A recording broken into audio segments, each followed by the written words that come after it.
In today's video, I'm going to be talking about how your autonomic nervous system plays a major role in your mental well-being. So if you're looking to have a greater understanding of how you can incorporate body work to reduce your symptoms and have better management, then keep watching. Hi there friends, welcome back to the channel if you're new here. My name's Dominique Woodward. I'm a trauma-informed life coach. I do have a printable down below for you as we go through just the breakdown of what the autonomic nervous system is. And I'm very much a visual person, so I wanted to provide you with a visual that you can use as you are watching this video or even on your own time for you to better digest the information that I'm sharing with you today. I'm going to start by breaking down the different sections of the autonomic nervous system. Now, some of you may already be familiar with this. Actually, in school, this is something that I think most of us have learned. But of course, at least for me, school was quite a while ago.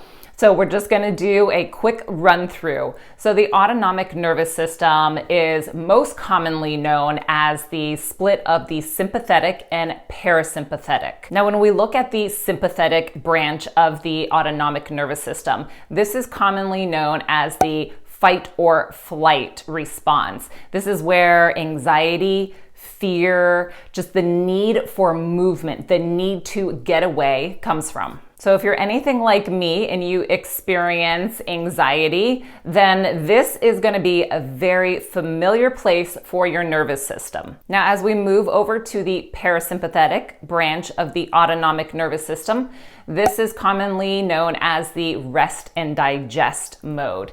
This is where lower mobility, actually immobilization occurs. This is where we can feel rested. This is when our body is slowing down. And thanks to the work of Dr. Stephen Porges, who's the founder of the Polyvagal theory, we now know that there are two branches to the parasympathetic system. And these branches are the dorsal vagal and ventral vagal. The dorsal vagal is our freeze response. This kicks in when the nervous system is sensing life threat. When this happens, our blood pressure decreases, our heart rate and temperature decreases. This is when the body starts to prepare for immobilization. And then at the complete opposite end, we have the ventral vagal branch, which is where we feel a sense of safety and connection and social engagement. Now, I know I just threw a lot of information at you, but we are now going to pull it and connect it all together so you can see now how the state of your nervous system affects the state of your mental well-being. Now, as mentioned earlier, Dr. Stephen Porges is the founder of the Polyvagal theory, which is the science of safety and connection. It is our body and our nervous system that actually senses whether we are in present safety or potential threat or danger. And as our nervous system is sensing the state around us,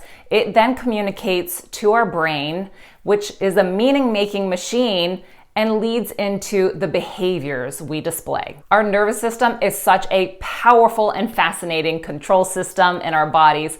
However, when dysregulated, can lead to a lot of miscommunication between our body and our brain, and also can cause difficulty with creating safety and connection with others. The powerful thing about understanding the polyvagal theory and the three states of ventral, sympathetic, and dorsal is that we can then begin to identify where our nervous system tends to get stuck. Now, there is so much more that goes into understanding the polyvagal theory, but I wanted this video to be a little easier to digest so you have a better understanding of how your mood, how the depression, the anxiety, the hopelessness that you're feeling is affected by the state of your nervous system. So by having an understanding of what it means to be in a ventral vagal state or a sympathetic state or that dorsal vagal state,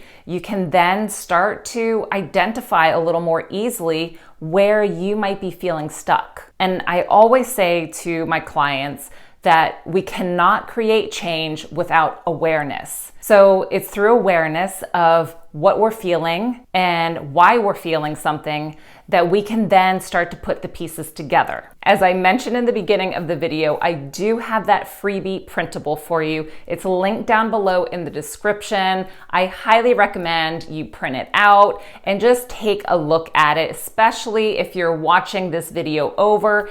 It's going to be a great tool for you to just have things sink in a little bit better. Be sure you're subscribed to this channel because I have 3 more videos coming out in this series. And of course, hit that notification bell so you don't miss out on them. Now, I would love to hear from you in the comments down below. What was your biggest takeaway from the information provided for you in this video? I look forward to seeing you in next week's video, and until then, sending you so much healing love.